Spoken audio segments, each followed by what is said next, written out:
প্রকাশ্যে দিবালোকে জনসমাবেশের মাঝে নেশাজাতীয় দ্রব্য বিক্রির উদ্দেশ্যে পকেটে নিয়ে ঘোরাফেরা করতেই বাজার ব্যবসায়ীরা হাতে নাতে ধরে ফেলে কুখ্যাত নেশা কারবারি অর্জুন বৈদ্যকে।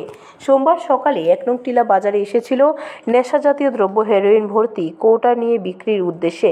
তখন বাজারের কিছু ব্যবসায়ী সন্দেহ হয় অর্জুন বৈদ্যের ঘোরাফেরা দেখে, সাথে সাথে তাকে আটক করে। তল্লাশির পরে নেশা কারবারি অর্জুন বৈদ্যের পকেট থেকে ৩০টির উপরে হেরোইন ভর্তি কৌটা উদ্ধার করে। এরপর ১ নং টিলা বাজারের পোস্টে বেঁধে রেখে খবর দেয় বিলোনিয়া থানাতে। পুলিশ আসার পর বাজার ব্যবসায়ীরা নেশা সামগ্রী সহ কুখ্যাত নেশা কারবারি অর্জুনকে তুলে দেয় পুলিশের হাতে। অর্জুন বৈদ্য সেখানে আগে দাঁড়ানোর পরে আমাদের এখানে মাংস আমাদের ছোট ভাইয়ের বাগিনা, আমরা ব্যবসায়ী এখানে তারা আছি, বাগিনা আছে মাংস দোকানদার, তার পকেটে চেক করছে, তার পকেটে চেক করার পরে অন্তত না গেলে ৩০ থেকে 40টা কোটা পাইছে।